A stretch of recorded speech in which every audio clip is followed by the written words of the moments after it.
Hi friends, welcome to Mahika truths. పూర్వజన్మలో ఏ ఏ పాపాలు చేస్తే మరుజన్మలో ఎలా పుడతారో తెలుసుకుందాం.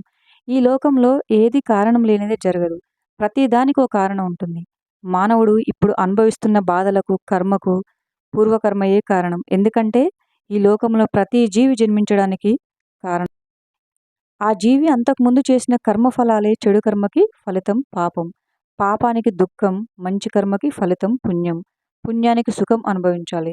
వాటిని అనుభవించడానికే ప్రతి జీవి జన్మని తీసుకుంటుంది. ఇది హిందూ సనాతన ధర్మం చెప్పే కర్మ సిద్ధాంతం. ఈ సిద్ధాంతమే హిందూ మతానికి పునాది కూడా. కొన్నిసార్లు కర్మ యొక్క చట్టాలు మనల్ని చాలా గట్టిగా తాకడం వల్ల దాని చాతుర్యం పట్ల విస్మయం ఏర్పడుతుంది. హిందూ పురాణాలు కర్మ ఎలా పనిచేస్తుందో మరియు ఎంత గొప్పగా పనిచేస్తుందో చాలా బాగా వివరించాయి. హిందూ ప్రాచీన గ్రంథాలలో పేర్కొన్నట్లుగా మన జీవితాలు ప్రస్తుత జీవితంలో మన కర్మ ద్వారా ముందుగా నిర్ణయించబడటమే కాకుండా మన గతం నుండి కూడా ట్రాక్ చేయబడతాయి. అంటే మనం కొత్త జన్మకు బయలుదేరే ముందు మన పూర్వజన్మల నుండి మన మంచి మరియు చెడు కర్మలన్నీ పరిగణలోకి తీసుకోబడతాయి. బహుశా అది మన తర్వాతి అవతారంలో ఎవరు పుట్టాలో అనేది నిర్ణయిస్తుంది. పూర్వజన్మ కృతం పాపం వ్యాధి రూపేణ పీడితం. పూర్వజన్మలో మనం చేసిన పాపం ఏదైనా వ్యాధి రూపంలో అనుభవంలోకి వస్తుందని శాస్త్రాలు చెప్తున్నాయి. గత జన్మలో మనం చేసిన పాపపుణ్యముల బట్టే మన జన్మ ఆధారపడి ఉంటుంది. మన జాతక చక్రం అందుకు అనుగుణంగా తయారవుతుంది. మన కర్మే గ్రహాల రూపంలో వచ్చి మనల్ని బాధ పెట్టడమే లేదా సుఖపెట్టడమో జరుగుతుంది. ఆ గ్రహాలు కూడా ఏదో మనిషి ఆ రూపంలోనూ లేదా వ్యాధుల రూపంలోనూ వచ్చి మనల్ని ఇబ్బందులకు గురి చేస్తాయి. కర్మ సిద్ధాంతం ప్రకారం జన్మించడానికి పూర్వం ఆ జీవి కొంత కర్మ చేసి ఉండొచ్చు. ఆ కర్మఫలం వల్ల ఆ జీవి ఆ జన్మలో అనుభవించకపోతే దాన్ని అనుభవించడానికి మళ్ళీ జన్మిస్తుంది. ఆ కర్మ ఇంకా మిగిలి ఉంటే దాన్ని అనుభవించడానికి ఈ జన్మలాగే మరో జన్మను కూడా తీసుకోవచ్చు. గత జన్మలాగే ఈ జన్మలో కూడా మరి కాస్త కర్మని చేసి అనుభవించాల్సిన కర్మని పెంచుకోవచ్చు. మానవుడు ఎదుర్కొంటున్న సమస్యలకు కారణాలు ఏంటి? వాటిని ఎలా నివారించుకోవాలి అనే విషయాలను వివరించగలగడం జ్యోతిర్విజ్ఞానంలో అద్భుతాలలో ఒకటి. గత జన్మ పాపాలు వాటి ప్రభావాలను గురించి అంపశయ్య మీద ఉన్న భీష్ముడు ధర్మరాజుకు అనేక ఉదాహరణలతో వివరిస్తాడు. ఈ వివరాలు భారతంలో మనం చూడవచ్చు. కనుక కర్మతో పాటు దాని ఫలితం అనుభవించడం ఉన్నదని స్పష్టమవుతుంది. జాతక ఆధారంగా కూడా ఈ వివరాలు తెలుసుకోవచ్చు. జాతక చక్రంలోని నవమ భావం ద్వారా మన పూర్వజన్మకు సంబంధించిన విషయాలను తెలుసుకోవచ్చును. పూర్వజన్మలో మానవులు చేసే పాపాలు ప్రస్తుత జన్మలో వాటి ఫలితాలు ఎలా ఉన్నాయో ఇప్పుడు ఈ వీడియో ద్వారా కొన్నింటిని తెలుసుకుందాం.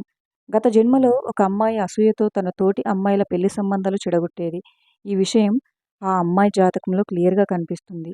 ఈ జన్మలో ఆ అమ్మాయికి ఎన్ని పెళ్లి సంబంధాలు వచ్చినా ఒకటి కూడా కుదరటం లేదు. గట్టి రెమెడీలు చేస్తే గానీ ఈ దోషం తొలగదు. గత జన్మలో ఒక వ్యక్తి ఒక కన్యను గర్భవతిని చేసి ముఖం చాటేశాడు. ఆ అమ్మాయి ఆత్మహత్య చేసుకుని చనిపోయింది. ఈ జన్మలో ఇతనికి సంతానం లేదు. ఇప్పటికీ 2 పెళ్లిళ్ళు చేసుకున్నాడు. 2 భార్యలు విషాద పరిస్థితుల్లో మరణించారు. వయసు అయిపోతుంది. చేతిలో డబ్బు లేదు. ముసలి వయసులో ఫుట్పాత్ మీద అడుక్కుంటూ దిక్కులేని చావు గతి అయ్యేటట్లు ఉంది. గత జన్మలో ఒక వ్యక్తి తల్లిదండ్రులను పట్టించుకోకుండా గాలికి వదిలేశాడు. ఫలితంగా ఈ జన్మలో అతడు కొడుకుల తిరస్కారంతో వృద్ధాశ్రమంలో చేర్చబడి పూర్వజన్మలో తన తల్లిదండ్రులను తాను పెట్టిన బాధను ప్రస్తుతం తానే అనుభవిస్తున్నాడు. మానవ జన్మ తర్వాత వారి కర్మలు మరియు పాపాల ఆధారంగా ఆత్మ తన తదుపరి అవతారం కోసం నిర్ణయించబడుతుందని ఋషి వ్యాసుడు వివరిస్తున్నారు. ఈ లెక్కల ఆధారంగా మీరు కీటకాలు అవుతారా, జంతువుల ఉంటారా, లేదా మనిషిగా మళ్ళీ జన్మిస్తారా అనేది నిర్ణయించబడుతుంది. అలాగే ఒక మనిషిగా జన్మించాలంటే ఒక ఆత్మ 84,000 జన్మలు చిన్న కణాల రూపంలో కీటకాలు, మొక్కలు మరియు జంతువుల ద్వారా విసరాలని మనలో చాలా మందికి తెలుసు.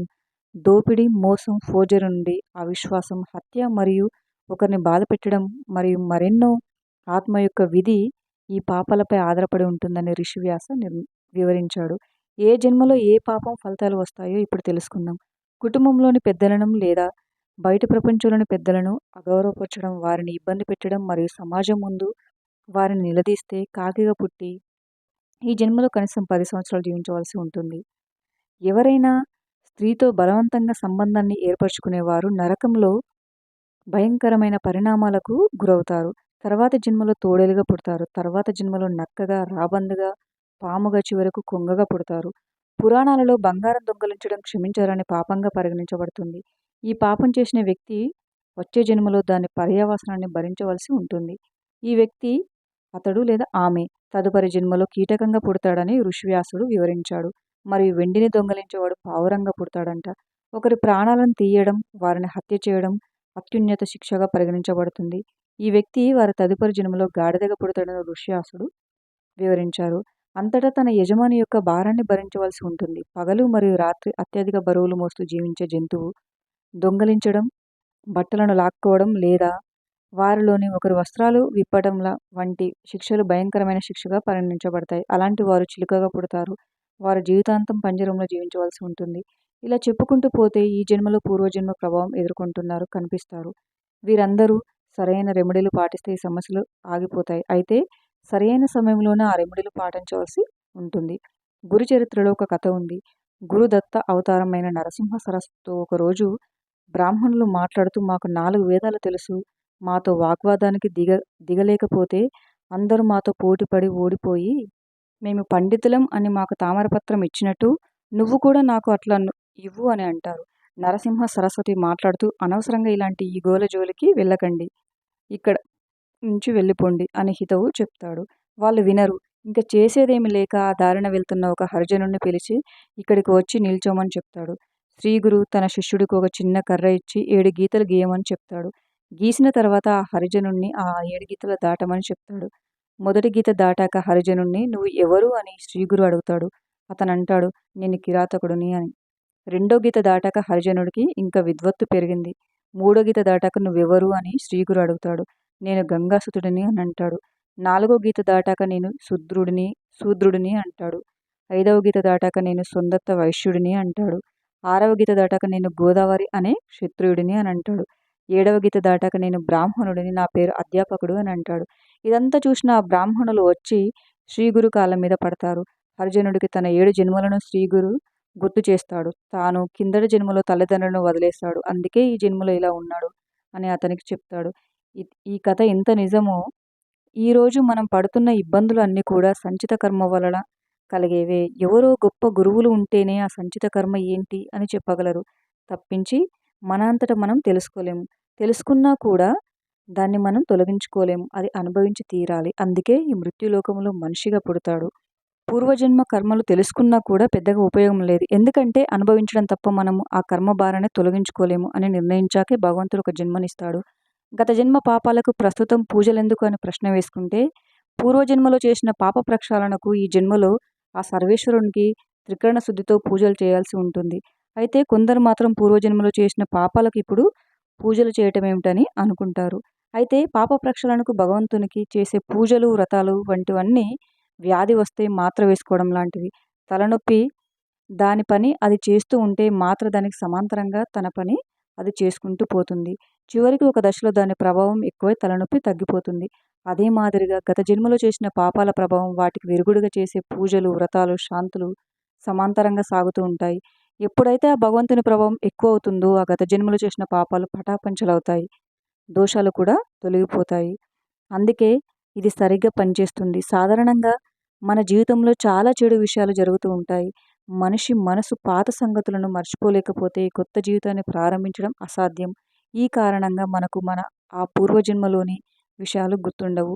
పాత జ్ఞాపకాలను మర్చిపోకుండా తదుపరి జీవితాన్ని గడపలేం. కాబట్టి పూర్వజన్మను మర్చిపోతారని చెబితే మత విశ్వాసాల ప్రకారం పూర్వజన్మలో జరిగిన సంఘటనలు దుఃఖాన్ని, బాధను కలిగిస్తాయి. కాబట్టి ఒక వ్యక్తి తన పూర్వ జీవితాన్ని మర్చిపోతాడు.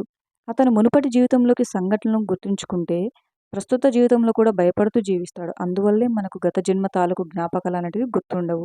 మీ పూర్వజన్మ పాపాలను తగ్గించడంలో సహాయపడటానికి వాటిని చేస్తున్నప్పుడు మీ ఉద్దేశం స్వచ్ఛంగా ఉండాలి. ఈ చర్యల వలన గత జన్మల పనులను మెరుగుపరుస్తాయి.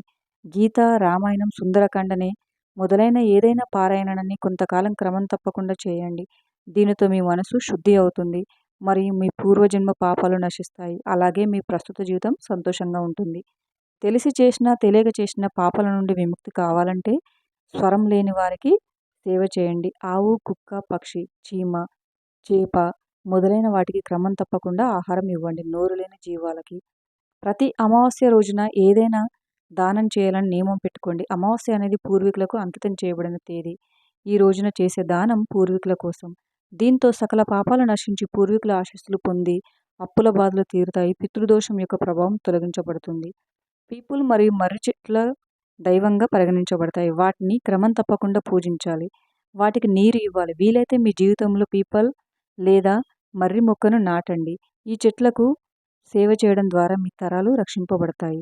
7 వరుస అమావాస్య తిథిలో శివుడికి అభిషేకం చేయండి. అలాగే 9 రావి చెట్లను నాటి వాటిని జాగ్రత్తగా చూసుకోండి. దీని ద్వారా మీరు తరగని పుణ్యాన్ని పొందుతారు మరియు మీ అదృష్టం ప్రకాశిస్తుంది. వీలైతే ఈ రోజున రహస్య దానాలు చేయండి. గరుడ పురాణంలో ఆత్మ మానవునిగా జన్మించిన తర్వాత గర్భంలో ఉన్న 9 నెలల కాలంలో ఈ దీవెనను స్మరించుకొని భగవంతుని సేవను కొనసాగిస్తానని వాగ్దానం చేస్తుందని వ్యాసుడు పేర్కొన్నాడు. కానీ మానవుడు పుట్టిన తర్వాత పాపాలను మర్చిపోతాడు. Thank you for watching friends. ఈ వీడియో కనుక మీకు నచ్చినట్లయితే వీడియోని లైక్ చేసి మా ఛానల్ని సబ్స్క్రైబ్ చేసుకోండి.